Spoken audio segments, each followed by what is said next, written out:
আসে যে আনুষ্ঠানিকভাবে ইরান আন্তর্জাতিক পরমাণু যে সংস্থা সেখান থেকে বের হয়ে গেছে, এটার মাধ্যমে কি ইরান পরমাণু অস্ত্র তৈরি করবে? দেখুন, এটা হচ্ছে একটা রিয়াকশন যে ইরান তার পার্লামেন্টে এটার বিরুদ্ধে একটা ভোট দিয়েছে, ভোটাভুটি হয়েছে, একটা রিয়াকশন।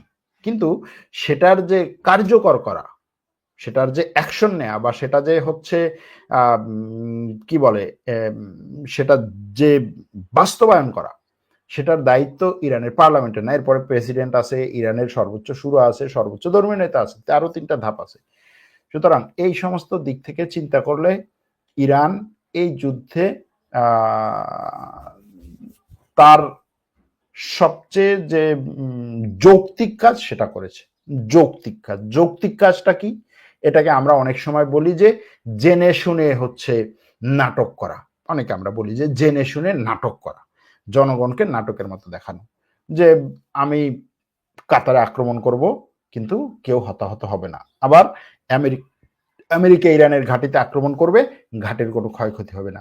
মাঝখান থেকে যেটা হবে, ইসরায়েল আর ইরানের মধ্যে একটা ব্যাপক পরিমাণে মারামারি হবে। এখন এজন্য অনেকে বলে যে ইরান আর হচ্ছে ইসরায়েল আমেরিকা এরা হচ্ছে বন্ধু, এবং তাদের মধ্যে আসলে এই ধরনের এই যে মারামারিগুলো, এগুলো হচ্ছে জেনে শুনে বলা বলি করে বা আগে থেকেই পরিকল্পনা করে নিজেদের মধ্যে আলোচনার মাধ্যমে এটা করে মানুষকে দেখানোর জন্য। আমি বিষয়টা ওইভাবে দেখি না। আমি এর আগেও বহুবার এটা নিয়ে আলোচনা করেছি যে আসলে ঘটনার মূলটা কোন জায়গায়। ঘটনার মূলটা হচ্ছে ইরান কোন জিনিসটাকে গুরুত্ব দেয়, ইরানের এখানে বাঁচিয়ে রাখার মূল জায়গাটা কি, ইরান কি বাঁচিয়ে রাখতে চায়, ইরান কি নিয়ে সামনে আগাতে চায়, ইরানের অদূর মানে কিভাবে বলবো, ইরানের ফিউচার টার্গেট কি, কি আসলে ইরানের ভবিষ্যৎ টার্গেট কি। আমি ইরান নিয়ে 2টো ভিডিও করেছিলাম খুব সম্ভবত গত বছর, ইরান ডিকোডিং পর্ব 1, ইরান ডিকোডিং পর্ব 2। সেই ভিডিও 2টা যদি দেখেন তাহলে বুঝতে পারবেন যে ইরানের এই যে প্রক্সি সংগঠনগুলো করার পেছনের কারণ কি, এবং ইরান যে স্টাইলে তার এই যে ফরেন পলিসি পরিচালনা করছে সেটার পেছনের কারণ কি। এবং সেই ভিডিও দেখার পরে আপনি বুঝতে পারবেন যে ইরানের বর্তমান যে অবস্থা, অর্থাৎ আমেরিকা ইসরায়েলের মার খাওয়ার পর, বা আমেরিকার মার খাওয়া বললাম না, ইসরায়েলের মার খাওয়ার পরেও আবার ইসরায়েলের সাথে গিয়ে চুক্তি করছে। এর কারণ কি?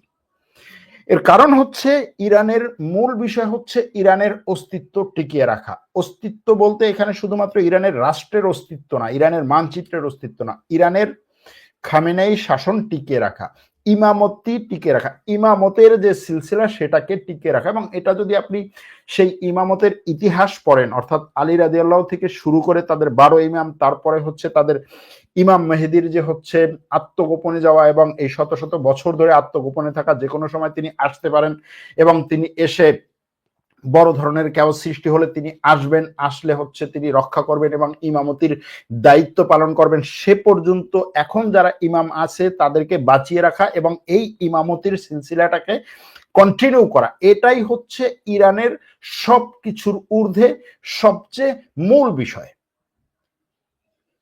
সেটার জন্য তার যদি 20 জন জেনারেল, কেন 100 জন জেনারেলও যদি তার শহীদ হয় তার কথা অনুযায়ী বা নিহত হয়, সেটাও তার জন্য বড় ধরনের ক্ষতি না। যদি তার এই ইমামতের সিলসিলা বেঁচে থাকে, সেটাই হচ্ছে তার জন্য বড় বিজয়।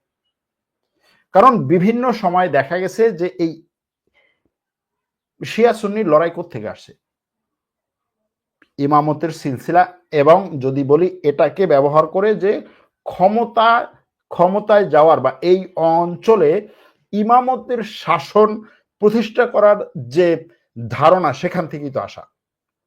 সুতরাং সেখান থেকে এই ধারণা আসার মধ্যে অনেকবার এই ইমামদের এই অঞ্চল থেকে পালিয়ে যেতে হয়েছে, অনেকবার রাজনীতি ছেড়ে দিতে হয়েছে কৌশলের কারণে।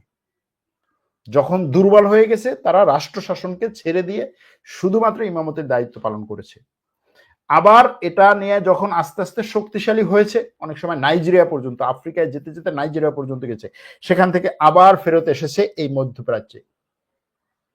সুতরাং এই যে সিলসিলাকে বাঁচিয়ে রাখা, যে এখান থেকে যদি দুর্বল হয়ে যায়, যদি পড়ে যায়, তাহলে আবার আত্মগোপনে যেতে হবে, আবার কত বছর তাদের হচ্ছে সেখানে সেই আত্মগোপনে থাকতে হবে, সেভাবে কাজ করতে হবে, তারপর নিশ্চিত হবে। সুতরাং এটাকে বাঁচিয়ে রাখা হচ্ছে এই সব কিছুর ঊর্ধ্বের কাজ, এবং এ কারণে এখন তারা বিজয় উদযাপন করছে, এ কারণে তারা বিজয় উদযাপন করছে। আর আর যদি আপনাদের কোনো প্রশ্ন